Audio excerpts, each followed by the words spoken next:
I just asked a man on a date. Hey, scratch cornea, retainer still in. Fuzzy socks. Fuzzy socks. What was the answer? Absolutely.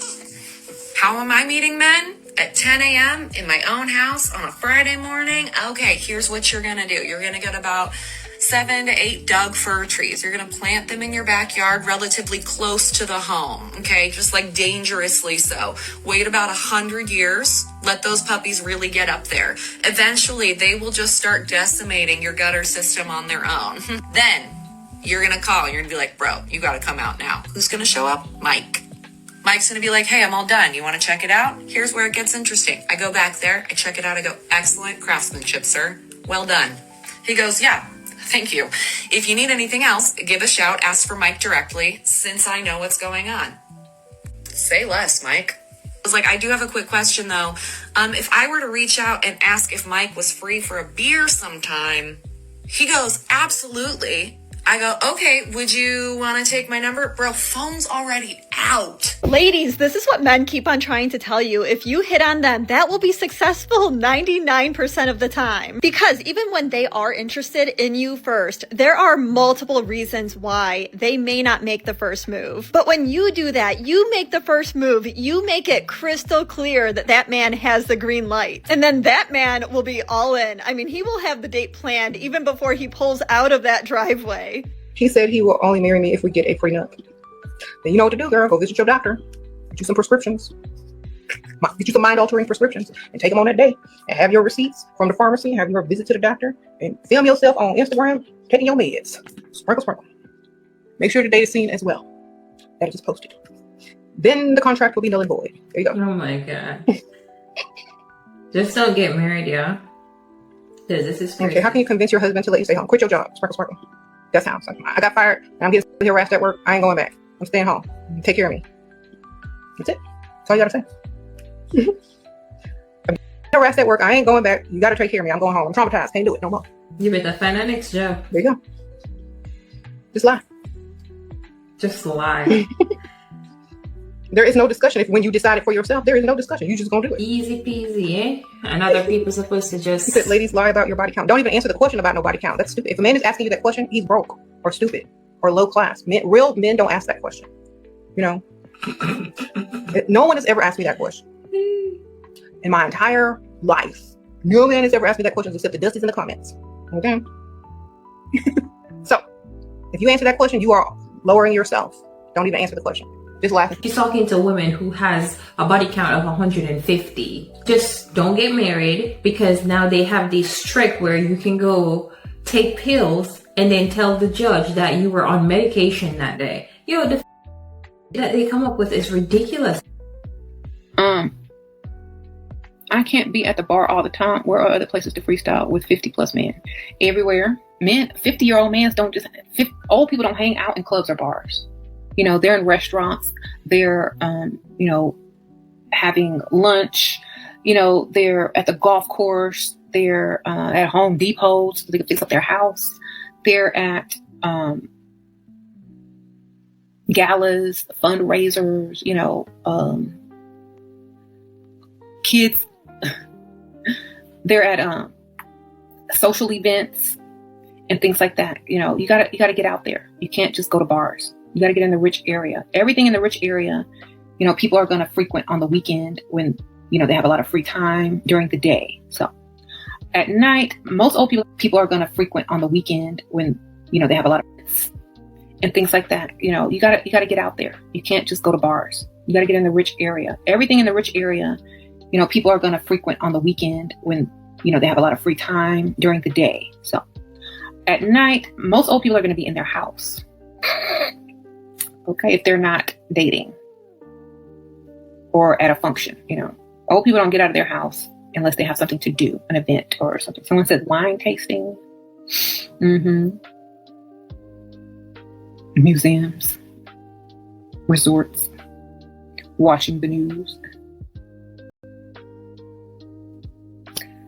So I was talking to my friend who's a man. He can't help it. And we were talking about why it seems like women are just abandoning men en masse right now. Like why we're all giving up on men. Blah, blah, blah. Gender slop. The reality of dating is a lot of people are running away from men because they can't get the ones that they want. And that's the same thing for the guys, right? A lot of guys who say, I'm tired of dating, is because they're not getting women that they want. That's how all of this works, right? Like, y'all can sit here and pretend that, oh, there's something wrong with men. Oh, there's something wrong with women. And it's funny because if a man made this video, we'd call him an incel. You know what I mean? But it's like, y'all can sit here and make these videos and say that, you know, men are X, Y, and Z, bring up all the statistics and and say men are more likely to do this and that. But it's like, at the end of the day, the reasoning behind these videos is because you can't get men that you want. Because otherwise, if you actually didn't want to date men, you wouldn't complain online. Legitimately, bro, you'd just be like, oh, whatever. Like, I don't want to date men. But now you have to create reasonings behind why you're not doing it to cope. And that's what these videos are. It's like every time we try and make this conspiracy on, oh, women are leaving men in droves, and stop. Like, that's not happening. And if it is, it's not happening because of what you're saying. Because we see terrible people in relationships all the time. So what you're saying doesn't make sense. And at some point in time, modern women have to understand that, you know, you told a man that you don't want a man talking to you. So when a man goes and, you know, is it a wrong thing for a man to go and do something else with his time besides being in somebody else's face? Because that's what modern women want. They want you to be in their face. They don't necessarily want anything with you because you're not Chad or Tyrone. They just want some attention and validation. One of the most common comments that I get when people watch my partner shaming or watch me call out bad behavior is, this is why I'm done with dating. And I want to address this because, shoot, I did not mean for that to be the point of this channel. Don't get me wrong, I actually think being single is great. I think people who enjoy being single actually make the best partners, but one of the biggest reasons I started the whole Womansplaining Men to Women series was as a response to all of the anti-men echo chambers that I kept finding myself stuck in. It all started to really affect my anxiety and my depression because I started honestly believing that all men were like these horror stories I was seeing online. But at the end of the day, it's just not true. And so I wanted to start poking holes in those echo chambers. So if the whole reason I started making videos was to get women to stop saying men aren't worth it, the last thing I want men's takeaway to be from my videos is women aren't worth it. Dating isn't worth it. Love isn't worth it. It is! Look, since I've started, I've made generously 500 videos. Even if every single one of those videos was about a woman engaging in bad behavior, which they're not, that's still a very marginal, tiny population that does not represent all women. Look, I don't have the numbers on this and I don't have a way of conventionally proving it to you, but I honestly believe that most men and most women are good people who care about other people and improving themselves. It's just that the ones who don't are very, very loud. I just wanted to remind you of that as you continue interneting because I was poisoned and it was not good. Do not let yourself get poisoned too. Is pop culture teaching women to choose emotionally unavailable men?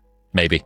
What's the weirdest propaganda that you feel like movies have tried to push on you in your lifetime? For me, I grew up with tons and tons of movies that kept saying that the worst thing a man could be is a grown-up. You'd see a love triangle of romances where the guy you're supposed to be rooting against, his only sin is that he's kind of normal. He's got a job and stuff. But then some other guy, a bad boy, would come along and it doesn't matter that he sleeps in his car. Or if both of the guys are financially stable, you're supposed to root for the one that is less emotionally stable, the one that's more childlike. Jason Pargin just broke my brain with this insight. I think it's so right. Like, modern romance culture isn't just telling stories. It's shaping selection criteria. Across movies, media, even mainstream dating advice, women are being subtly conditioned to seek out emotional unavailability and volatility as signs of desirability. And the result is a generation of women confusing conflict with compatibility and drama with depth and brokenness with mystery. It's the he's hard to love, but I can fix him fantasy, repackaged and repackaged in everything from films to novels. In The Notebook, Ali chooses Noah, the poor, impulsive, deeply emotional man, over Lon, her secure and respectable fiancé. What's the conclusion? Stability is boring, and true love is obsessive, chaotic, and all-consuming. Women after 25 start wanting big ticket items that men can't afford and don't want to invest in. So this is why men say that women hit the wall after 25, because after 25, women start to want to settle down. They want to start to get a house in the suburbs. They want to start getting luxury vehicles. They want to start settling down, getting married, maybe starting to have kids at a certain point, or at least looking to it. And up until the age of 25, men can't really impress women with their finances if they're close to the same age. So if you're dating a 25-year-old and you're a 25-year-old, how's he supposed to impress you when you're ready to move to the suburbs, retire, and start having babies when he's barely entering into his career making 4 or 5 figures? So they tend to want to date younger because they can afford younger.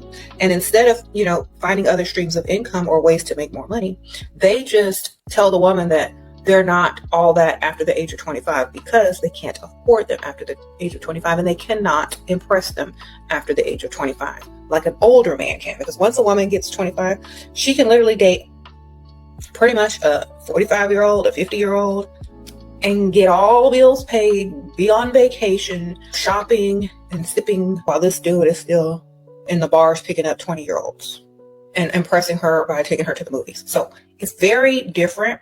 When it comes to women, we have a biological clock, and therefore we're trying to move along ahead faster than these men are, and faster than their pockets are able to. Okay? And what you're seeing from a lot of these men, the men that women are calling or hoping to be chivalrous, the very men that they're saying, oh, he's not chivalrous, he's not a good man, he's not a gentleman, you don't know what you're talking about, quite frankly. A lot of brothers still know how to be thoughtful, plan, and do all of these other things. It's just, first of all, you're disrespectful. Second of all, you're not really putting out anything that would make that man want to really get to know you. There ain't nothing to get to know. You're acting like a loser. Do men really love peace, or just women who won't challenge them? I think men want peace and women have to learn how to challenge. Break that down. I don't understand. I think that a lot of women challenge men in a way that is not effective or conducive to the result that they want. I think a lot of women struggle to regulate their own emotion, and because they're dysregulated, they're lashing out and reactive instead of responding. Whereas a woman that is just challenging, I think I challenge Brock all the time. And I'm not saying that it's the right way. I'm just saying this is a way that works for us. But the way that I challenge him is, may I share something with you? Or can I ask you a question? Or do you have time for a quick, whatever it could possibly be? And sometimes that comes with a challenge, and sometimes it comes with a goofy question, and sometimes it comes with love, and sometimes, it's all of the different things, but none of it comes with condescension. None of it comes with disrespect. None of it comes loud or in a crazy tone, or when I start doing it doesn't come with that. I feel like women get into their emotions and they forget who they're talking to. Which brings me to this point, and I saw this video and I was like, dang, that's so deep. Why is it that we will go to work and we will be the best person we could possibly be for strangers, but then we come home and we treat the person we love the most like crap? We don't talk to them all day. We don't have patience anymore. We don't have any energy for them. But when you were just at work, you were smiling so hard for Tom, hand high-fiving, hugging, laughing, smiling, but you get home and it's like, man, I just don't feel like today. We have to be mindful of who we are talking to. That person that's in the house with you is that person that you should value the most. And sometimes that's hard, by the way. That's just the reality of it. But that's the work. Relationships be teaching, man. Let me tell you. A man's job is to protect his woman. Simple. So why would you be okay with her putting herself in an environment full of drunk men, alcohol, and attention? Protection isn't just physical. It's what you allow, what you tolerate, and how you lead. Bars, clubs, nightlife, those places are built for temptation, attention, validation, lowered inhibitions. That is the reality, okay? It's not just about going out and having fun. And whether people want to admit it or not, when you step into that, you're stepping into an energy that doesn't belong in a relationship unless you guys are together. That slowly chips away at the trust and the respect and loyalty that you have. Every time she needs that spotlight, she's pulling energy away from the relationship. And let's flip it on the men, okay? Shall we? If you're encouraging it or brushing it off like, you know what, I trust her, you might, but you're still putting her in the environment. You know what comes with it. Ladies, ask yourself, is that quick hit of validation worth a long-term hit to respect? And men, lead a little bit better. Protect your woman, protect the relationship. Stop acting like girls' night out is nothing. It always costs something. And before you come at me, because I know you're going to, I'm talking about the rule, not the exception, okay? And I'm specifically talking about bars, clubs, and nightlife scenes, not a restaurant or a coffee shop or a nursery. Stop playing stupid when your man wants a divorce and I don't know why, I'm the victim, it must be another woman. You ain't fooling nobody, I'm a chick too. I was been scrolling through TikTok last night and I can hear a woman. And I hear, we've been together for 30 years, we're a week from moving into our retirement house that we built. Everything's paid off, like, he hit me with, I want a divorce. I'm in shock. I've never been in shock. I begged, I plead, I screamed, I cried, and he wants nothing to do with me. Can you imagine if you built this whole ass life together, everything's paid off, you're retired, you built your dream house and he wants to leave you. I can tell you right now what she did. I want this, I want that, bitch. That's what the you did. You didn't give a fuck about his burdens. You didn't give a fuck about his feelings. You complained, you whined, and you drove the man up a tree to the point where he had no way out. Women will divorce you for next to nothing. When a man puts a ring on your finger, he loves you more than anything in the world. It is unconditional. For a man to ask for a divorce, you had to have put that man through something. You know, a lot of these modern women are upset that men aren't really asking them out anymore. You know, it seems like, you know, when I was in my 20s or my early 30s, men seem to be asking me out. They seem to be more interested. What's going on? And even in your mid 20s, right? You might not have as many men or the men that you want asking you out. Well, if you don't have the men asking you out that you want, that might have to do with how you present yourself. Number one. Number two, if you have men asking you out, but not as frequently, then, you know, that might just be them. But it also might be that, you know, a lot of these men feel like maybe the juice isn't worth the squeeze. I got to sit up here and I got to, honestly, I got to tap dance. I got to perform. What are we doing here? Do you like me or not? Will you go ahead and would you go ahead and just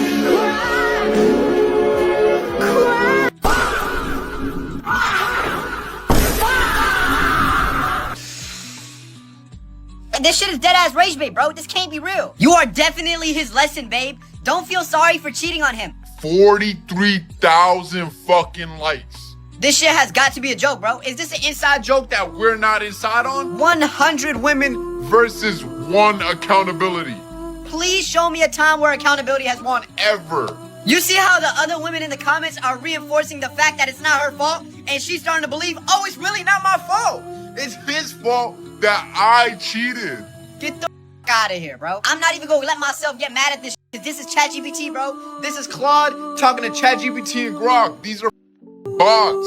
I read so many of these comments. I'm starting to believe that it wasn't her fault, bro. Maybe it really was his fault that she cheated on him. Maybe he just wasn't good enough. And she needed to explore her options, bro. Send us back to the Stone Ages, bro. We need to go back to medieval times when nobody had social media. This is corrupting y'all minds. Everybody got the most unrealistic expectations about relationships in life because they see like Ruby Rose and Ash Cash talking about how they get everything paid for, free Gucci, free Louis, but not Ruby Rose. I'm sorry to break it to you. Somebody has got to be a regular person, and social media got y'all minds up thinking that each and every single one of y'all Kim Kardashian. No. The male brain is constantly running prevention software. And I think a lot of women, we mistake that for negativity because a man can hear one story and immediately he starts running different scenarios. For example, let's say a friend gets divorced. His brain starts running software. A friend loses his business. His brain starts running software. A friend loses access to his kids. That man's brain is gonna start running software. And women, we hear this and we automatically think, why are you always thinking about the worst case scenario? But that's not what the man is doing. He's trying to learn a lesson without paying the full price for it. The thing is, a lot of men spend their entire lives asking one question. And that is the most important question. What would I do if that happened to me? Because men understand something. Some lessons are much too expensive to learn firsthand. So when a man hears a story, he's gonna start looking at the patterns. He starts looking for risks. He starts looking for decisions. And he starts looking for consequences. And it's not because he's expecting the worst case scenario.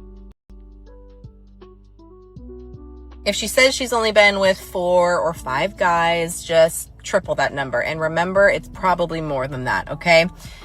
But she swears she never cheated. Yeah, but in her mind, it just means that she didn't get railed behind your back. She conveniently blanks out all the emotional cheating that happened, the flirty text, the we're just friends with dudes that she was probably way too close with. And let's be real, the physical, it probably happened too, okay? But why? Why do girls do this? Straight fear, my darling. Straight fear. They know you guys judge body count hard. They know if they give the real number, it will kill the attraction, make you question if she's actually loyal or wonder if she's wife material at all.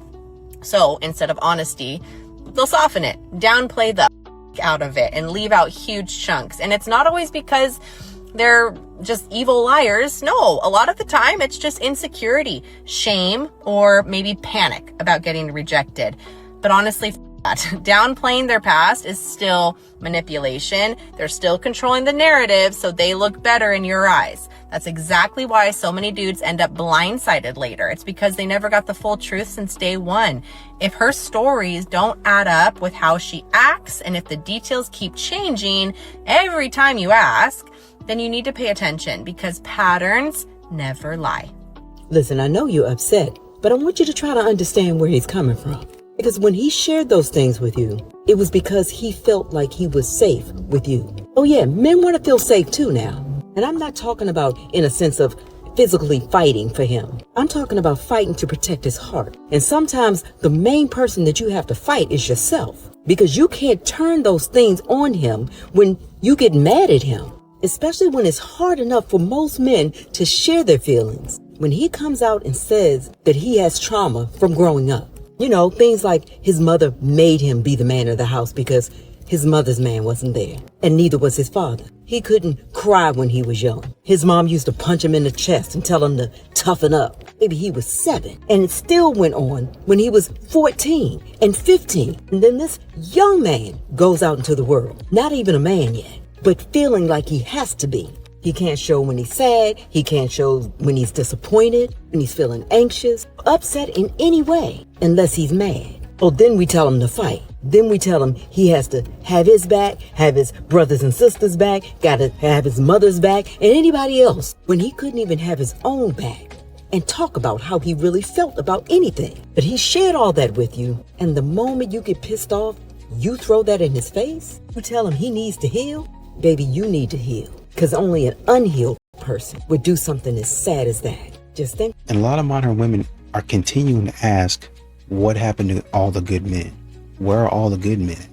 And the fact of the matter is, they're right in front of you. A lot of these guys are not loud. A lot of these guys are not flashy. They're not out here talking your ear off. They're not doing any of that. These guys are steady. They're stable, you know, maybe not as exciting as a Chad or Tyrone, but I'm steady. Like I said, I'm stable. I can do what you need me to do, right? We're not going on vacations to the Bahamas every weekend. I got to work. You know, we got a family we got to take care of. You know what I mean? So that's a good man. It's just your expectations are warped. So you think in order for a man to be a good man, he got to be doing all this other stuff. That's great, but it's not really building blocks of a successful relationship. My husband's toxic trait is that anytime I have a problem, instead of him just taking accountability, he will flip it. I have started to talk to him like a therapist. Yesterday, it happened, and I said something to him. He said, well, you do this, this, and this. Okay. I literally walked away. He was like, what? You don't want to talk about it? I said, no, you're showing a lack of emotional intelligence. This morning, he sat right next to me right there. He's like, I'm sorry. I just wanted to say I'm sorry. You're right.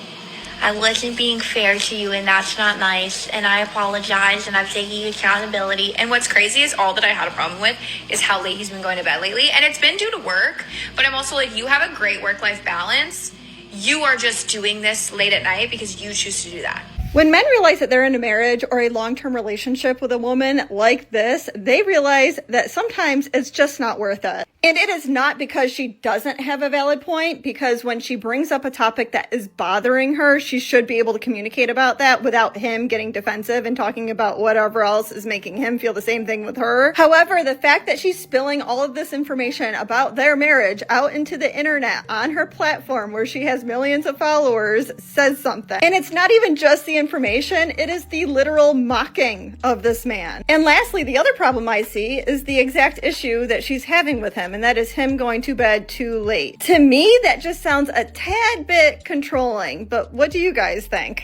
Just for research purposes, is anyone actually in a healthy relationship where your man is not lusting over other women? He actually wants to make your life easier, isn't liking thirst traps of girls? Okay, this might be a little too specific and you can't have mine, but find yourself a guy that's just a little bit on the spectrum, okay? To where you can tell, you don't need him tested, but you can tell. And number 2, this might be controversial and again, very specific, but find yourself a guy who is, yes, divorced, but his previous wife stabbed him. Hear me out. Well, that was extreme. I mean, divorced, yes. I feel like finding a man that's been divorced, I feel like a lot of women just immediately exclude those men. But a lot of them are amazing men. They were just in the wrong relationship for whatever reason. His tolerance for crazy is so freaking high that you can be down here. You can be a certain level of crazy. Yeah, but if you find a man that understanding, please don't take advantage of it. Try to work on any imperfections you have or issues. And I know she's making a joke, that's why I'm trying to not take it too seriously, but I feel like there might be some women out there that take this to some extreme level. If that man's been through some crap from his last marriage, please do not put him through more. There's some men who have been through so much, it's like I'm amazed that they're able to get up in the morning and be nice and exist somewhat normally because of what they've been through. And I commend those men because it's a lot. You want to lose some brain cells with me? Let's get it. If I ever ask a guy who his celebrity crush is and he answers with an actual celebrity instead of just saying like, I don't have one, or like, you're my celebrity crush, you're out. You're cut. If we are out and you make me pay for anything, you're cut. If he even just like just even laughs at a joke that his friends maybe made that's about like sexual or like disrespectful towards women, you're cut. If you follow any like Instagram models, you're cut. Bye. If he ever mentions or even lets me see the receipt on something that he's paid for, dinner, gifts, parking, whatever, you're cut. I don't want to know how much it was, even if it was super cheap, even if it was, oh my god, I've never spent so much on a restaurant. I don't want to know. I do not want to know. Better yet, pay for it while I'm in the bathroom, so I don't even have to know that it costs us money. In a conversation, if you don't reciprocate questions back to me, you're cut. Bye. I'm telling you, it'd be blonde birds or women like this in general that just make you want to pull your hair out. Everything that they mention are things that they themselves do. That's what it always is. Don't follow any Instagram models. Yet I bet you they follow mad dudes that do this and do that. It's the dumbest logic ever. And they put this on display so everyone that watches it could see, hey, look at me, two dumb that just have a stupid checklist for people. So that way, if you meet us in person, you know how dumb and stupid we actually are. It's almost like a humiliation ritual in a sense. And then if you're someone that pays attention and you were to go out with them like, oh my god, you were the blonde chick saying the dumb shit on the video, right? Cut. You were the one saying dumb stuff online, so now that I know you, I can remind you about it, right? Cut. All these rules you got for yourself, yet nobody wants you. That's why you're speaking about it, because you're single and just getting banged out. Woo. Cut. Bring back men who beg. Bring back men who beg. I'll go crazy. You know what? Sure. I'll be the first person in line. The lover boy that I am, I'll be the first person in line to bring back begging, okay? As soon as y'all give us something to beg for. What are we begging for exactly? These men back in the day had something to beg these women for. So let me help you understand. Y'all out here giving up cooter for free. So we not begging for cooter. I mean, it's free. Why am I begging for what's free? 99. Why would we beg for love when y'all are giving love up to a whole bunch of men who don't deserve it? So your love is selective, but selected to the wrong dude. So why would I ever beg for that? Me being the good man, whatever you want to call it, y'all not giving it up to them. Y'all giving it up to the toxic dudes y'all know ain't worth nothing. So we not begging for something we know we not finna get in the first place. And then your attention is worth a free meal, right? Like y'all giving up your attention for a free meal. Yuck. So we not begging for your love, right? We not begging for cooter, right? And we not begging for attention, right? 3 things that we would beg for, you have completely diminished in the market. Okay, so what are we begging for? Women with kids and trauma? Like, I'll be the first one in line to beg. Bro, you don't understand. I love buying flowers. I would love to stand outside of a shorty window with a boombox. Love to pick shorty up and step over puddles for her. You know, all that type of stuff. But if I pull over with a bouquet of flowers, the boombox, the whatever your favorite stuff on whatever, and you getting thrashed by some toxic dude because he's exciting? I'm not doing that. All right, gentlemen, if you just went through a divorce or a painful breakup, stop scrolling and listen to what I have to say. Seriously, you're gonna change your life. Right now, you're probably wondering why you feel completely stuck, why she left a hole in your heart. And here are the 3 brutal truths and the 3 specific traps preventing you from moving forward and getting results. Number 1, scarcity mindset. A lot of you guys are convincing yourself that you're never gonna find anyone better than her, or worse than that you aren't worth finding someone better. You're pretty much viewing your future through the lens of defeat, but your value didn't walk out of the door when did. You just stop investing in the best version of yourself. Number 2, you have hyperfixation on the past. A lot of you guys are constantly replaying, looping the arguments, the mistakes, and the what ifs. And you need to remember that you cannot build a new empire if you're constantly staring at the ashes of your old house. The past is a school, not a residence. So learn the lesson and close the book and start moving forward. And number 3, 0 dating skills and terrible personal branding, especially in your early 30s or mid 40s. Let's be honest, the game has changed. You're not in the early thousands anymore. Everybody has social media. And right now, your social media and your real world presentation probably look like a desperate cry for help. A lot of you guys like with the selfies in the cars, slopping pictures, suspicious or political memes. And you need to remember, if you do not know how to carry yourself, project high value, or communicate in today's world, you're playing a game that not only you haven't trained for, but you're never gonna win. You're always gonna be the last. That a breakup is a brutal chapter in every man's life, but it's not your final chapter. It's the starting line for the strongest version of yourself to emerge. So if you're ready to stop drifting and rebuild your backbone and reclaim your life, I want to help you build the roadmap. Send me a DM right now with the word ready and let's get to work. Remember, life is too short for you to be crying about your ex. Either you get bitter or you get better. The choice is yours. And modern women, they get wrapped up in this fantasy where they want men to continue to beg and plead and, like they say, carry out a boombox or something like that in a window at 12 o'clock at night. I guess it would be midnight. So, and wake up the whole neighborhood with a boombox. So I really love you, playing slow jams and, you know, baby, baby, stay with me. And all those other love songs that, you know, one guy had like a TikTok or something like that to where he was essentially saying, he was kind of, you know, poking fun at some of these R&B songs where women say, oh man, where are the men who yearn? And the songs they were talking about, men yearning in, the men had cheated. I did you wrong. I cheated on. And the women love that.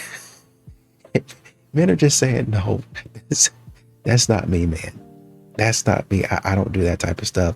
I don't get involved in that type of stuff. Number 1. Number 2, it ain't no reason for me to continue to try to prove myself and try to, every single time, it's always me having to say sorry. It's always me having to apologize because I'm always the one doing wrong. You never take any accountability, man.